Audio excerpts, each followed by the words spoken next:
माता की, भारत माता की। वंदे वंदे वंदे। उत्तर प्रदेश सरकार में मेरे सहयोगी मंत्री श्री अजीत पाल सिंह जी,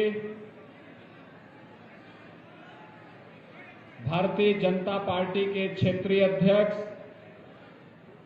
श्री दुर्विजय सिंह साक्य जी, जिला के अध्यक्ष श्री वृंदावन लाल गुप्ता जी, महानगर अध्यक्ष श्री राकेश संकवार जी, माननीय सांसद डॉक्टर चंद्रसेन जादौन जी, भारतीय जनता पार्टी के पूर्व राष्ट्रीय महामंत्री और राज्यसभा के माननीय सांसद डॉक्टर अनिल जैन जी, प्रदेश के उपाध्यक्ष संतोष सिंह जी, प्रदेश उपाध्यक्ष दिनेश शर्मा जी, हमारे लोकप्रिय विधायक श्री मनीष ससीजा जी, श्री प्रेमपाल धनखड़ जी,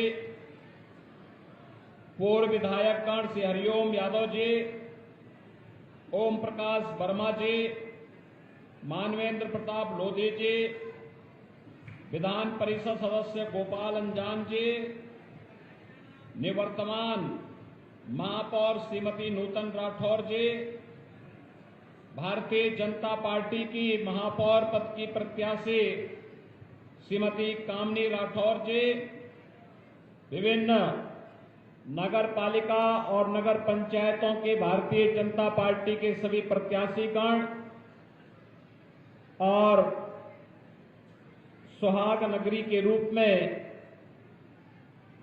दुनिया के अंदर अपनी कला का परचम लहराने वाले मेरे फिरोजाबाद से जुड़े हुए सभी उपस्थित भाइयों बहनों, यमुना मैया के तट पर स्थित बाबा नीम करोड़ी जी के इस पावन धरा को मैं कोटि कोटि नमन करते हुए आप सभी का हृदय से अभिवादन करता हूं। भाइयों बहनों, कांच की इस नगरी ने एक बार फिर से अपने वैभव का परचम लहराना प्रारंभ कर दिया है। वास्तव में 2014 के पहले आपके सामने भी और देश के सामने भी प्रश्न खड़े हुए थे। ये प्रश्न थे पहचान के, भारत की क्या पहचान होनी चाहिए, हम अपने भारत को कहां ले जाना चाहते हैं, हमारा भारत कैसा भारत होना चाहिए। उस भारत को उसकी पहचान दिलाने के लिए युवा परेशान था, अपनी पहचान को छुपाने के लिए मजबूर था। दुनिया के अंदर भारत का सम्मान नहीं रह गया था। भ्रष्टाचार पर भ्रष्टाचार ये भारत की पहचान बन गई थी। विकास के कार्यों को केवल पंचवर्षीय योजना तक सीमित करके रख दिया गया था। लेकिन भाइयों बहनों, न सुरक्षा थी, न सम्मान था, और जब सुरक्षा और सम्मान नहीं रहेगा तो समृद्धि तो अपने आप ही गायब हो जाएगी। किसानों का पुरुषार्थ था, नौजवान पलायन करने के लिए मजबूर था। देश के अंदर आत्महत्याओं का दौर चल रहा था। लेकिन हम सब आभारी हैं, प्रधानमंत्री मोदी जी ने 2014 के बाद नए भारत के निर्माण के साथ, जिस नए भारत का निर्माण करके एक श्रेष्ठ भारत के रूप में हमें प्रस्तुत किया है, आज दुनिया के अंदर उसका सम्मान है और उसके कारण हर भारतवासी दुनिया के अंदर सम्मान की निगाहों से देखा जा रहा है। याद करिए ना, आज भारत G20 के देशों की अध्यक्षता कर रहा है। दुनिया के अंदर कहीं भी कोई क्राइसिस आती है, भारत की ओर आशा भरी निगाहों से दुनिया देखती है। आज भारत दुनिया के अंदर अपने टैलेंट के कारण, अपनी टेक्नोलॉजी के कारण और अपने युवाओं की ट्रेनिंग के कारण जाना जा रहा है। आज भारत के अंदर तुष्टीकरण नहीं होता है। आज नए भारत के अंदर अपने नागरिकों के सशक्तिकरण पर ध्यान दिया जाता है। ये तुष्टीकरण की राजनीति समाप्त हुई तो भारत के सशक्तिकरण की राह प्रारंभ हुई, और ये सशक्तिकरण की राह का ही परिणाम है कि करोड़ों लोगों को मकान मिल गए, करोड़ों लोगों के घर में शौचालय बन गए, करोड़ों लोगों को स्वास्थ्य बीमा का कवर मिल गया, 80 करोड़ लोगों को कोरोना कालखंड में फ्री में राशन मिल रहा है। ये केवल भारत के अंदर हो रहा है, दुनिया के अंदर अन्य कहीं नहीं हो रहा है। हमारा भारत आज बदल गया है। आज दुनिया के अंदर भारत के बारे में लोगों की धारणा बदली है, और भाइयों बहनों, जैसे भारत के बारे में धारणा बदली है, ऐसे ही उत्तर प्रदेश के बारे में भी धारणा बदली है। प्रधानमंत्री मोदी जी के नेतृत्व में ये जो धारणा बदली है, उसे उत्तर प्रदेश ने प्रधानमंत्री जी के विजन को अपने मिशन का हिस्सा बनाया है। प्रधानमंत्री जी का विजन है हमारा मिशन, और भाइयों बहनों, आज उसी का परिणाम है। ग्रामीण और शहरी क्षेत्र में उत्तर प्रदेश के अंदर 54 लाख गरीबों के लिए मकान बन गए। 2 करोड़ 61 लाख से अधिक गरीबों को एक एक शौचालय मिल गया। 10 करोड़ गरीबों को आयुष्मान भारत योजना और मुख्यमंत्री जन आरोग्य योजना में स्वास्थ्य बीमा का 5 लाख रुपए सालाना कवर मिल गया। 1 करोड़ 75 लाख गरीबों को उज्ज्वला योजना के कनेक्शन मिल गए, और अब तो ये भी हमने तय किया है कि दीपावली और होली के अवसर पर उज्ज्वला योजना के हर लाभार्थी को फ्री में रसोई गैस के सिलेंडर भी उपलब्ध करवाएंगे। हर गरीब का जनधन का खाता खुल गया। 15 करोड़ लोग उत्तर प्रदेश के अंदर पिछले 3 वर्ष से फ्री में राशन की सुविधा का लाभ प्राप्त कर रहे हैं। आज उत्तर प्रदेश के शहर सौदों के आतंक से भयभीत नहीं, बल्कि सेफ सिटी के रूप में अपनी पहचान बना रहे हैं। आज भाइयों बहनों, उत्तर प्रदेश के शहर कूड़े के ढेर नहीं, बल्कि स्मार्ट सिटी के रूप में अपना जलवा बिखेर रहे हैं। आज उत्तर प्रदेश अपने साफ और सेफ सिटी के लिए जाना जाता है। 2017 के पहले उत्तर प्रदेश के अंदर पार्टी विशेष के कुछ युवाओं के हाथों में, कुछ उनके कार्यकर्ताओं के हाथों में तमंचे लहराए जाते थे, व्यापारियों को भयभीत करते थे, आम नागरिकों को भयभीत करते थे। आज तमंचा नहीं, आज यूपी के नौजवान के हाथ में टैबलेट है। टैबलेट 2 करोड़ युवाओं को हम टैबलेट फ्री में उपलब्ध करवाने का कार्य कर रहे हैं। और भाइयों बहनों, ये नया उत्तर प्रदेश, नए भारत का नया उत्तर प्रदेश, इसमें स्मार्ट सिटी भी है, सेफ सिटी भी है, integrated command and control centre भी है।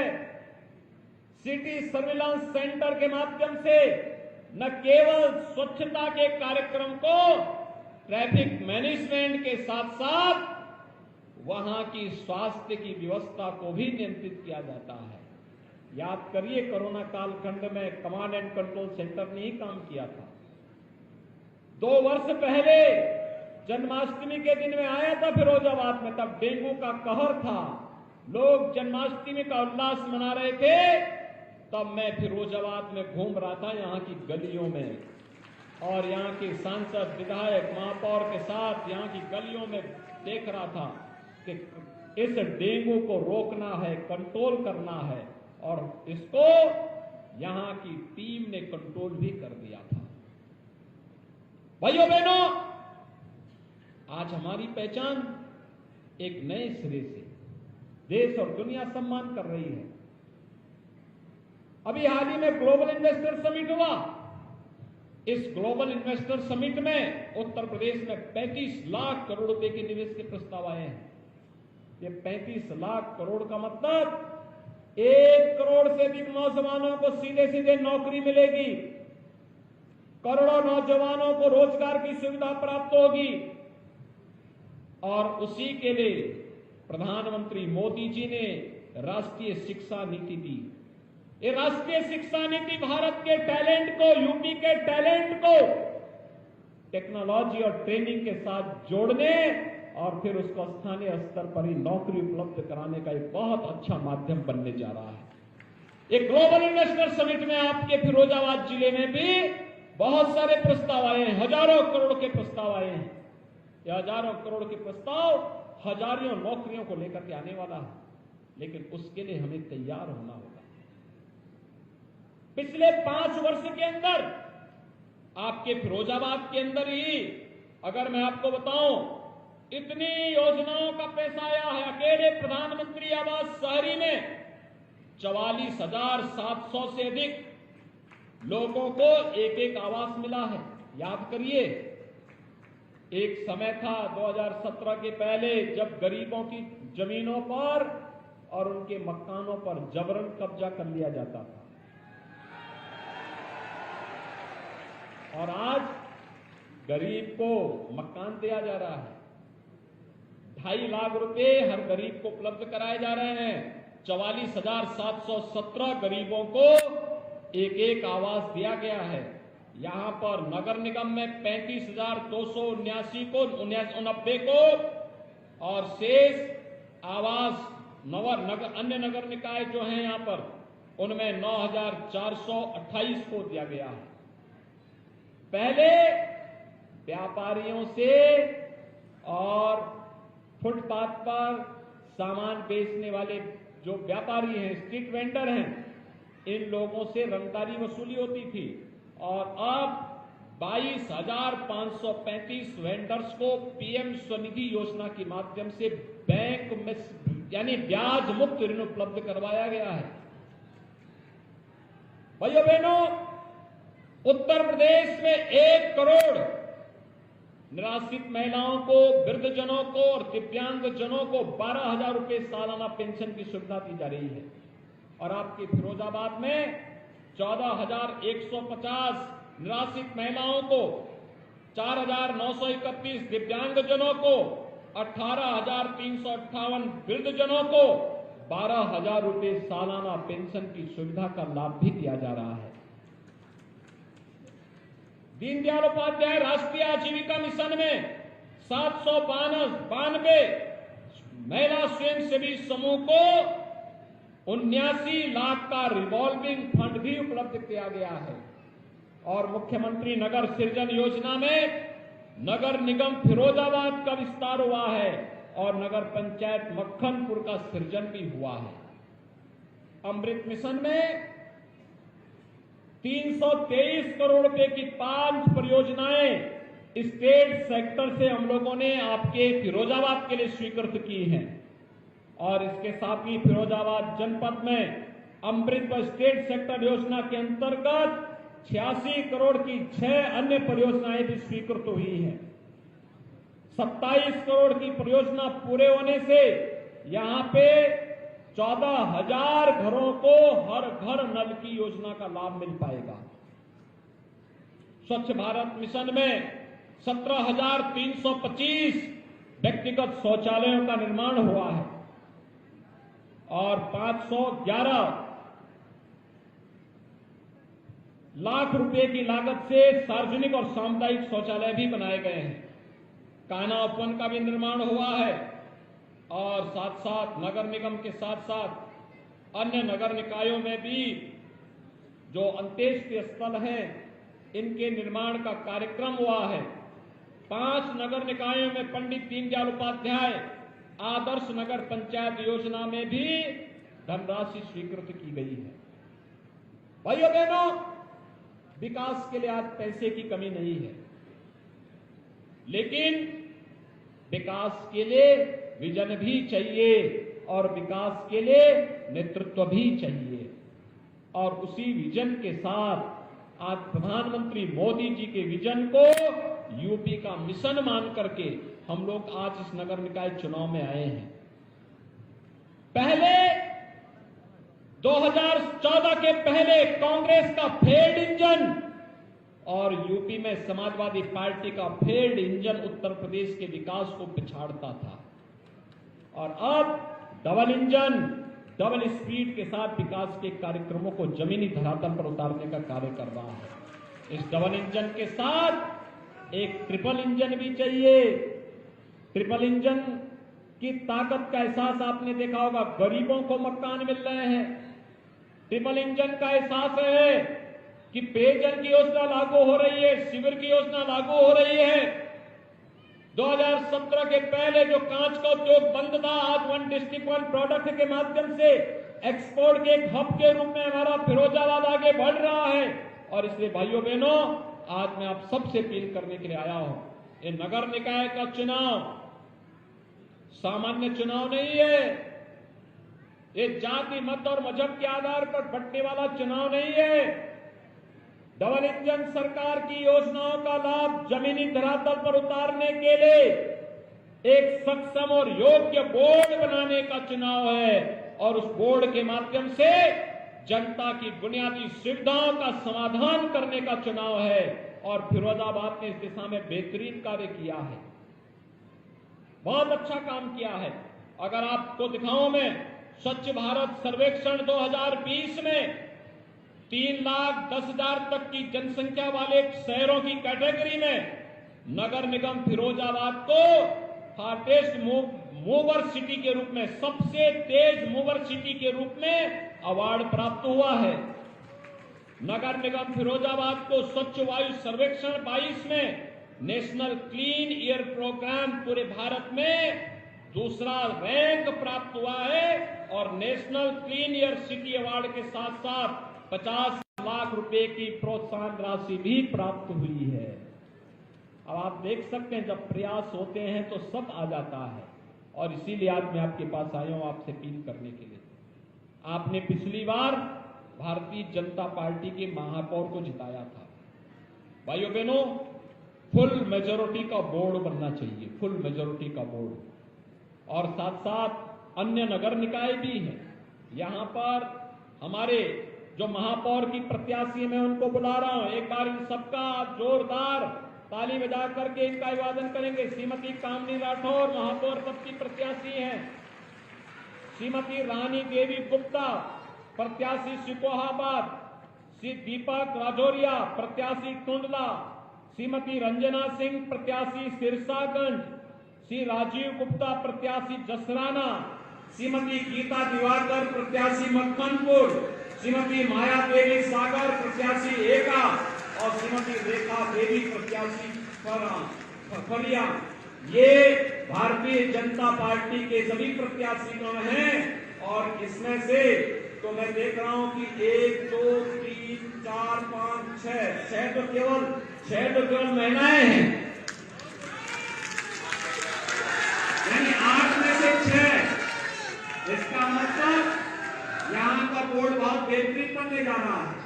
नगर निकाय की इकाइयों में महिलाओं का प्रतिनिधित्व का मतलब नगर स्वच्छ और सुंदर होने जा रहा है।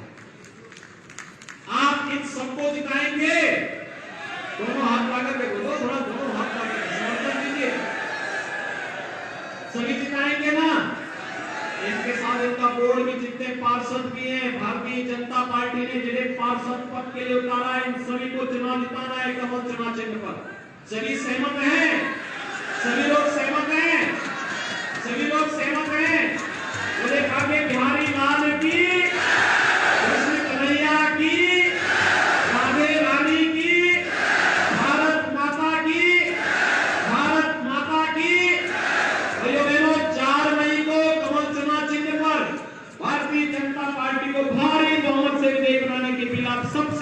लिए मैं वाणी को देता हूं विराम। जय जय श्री राम।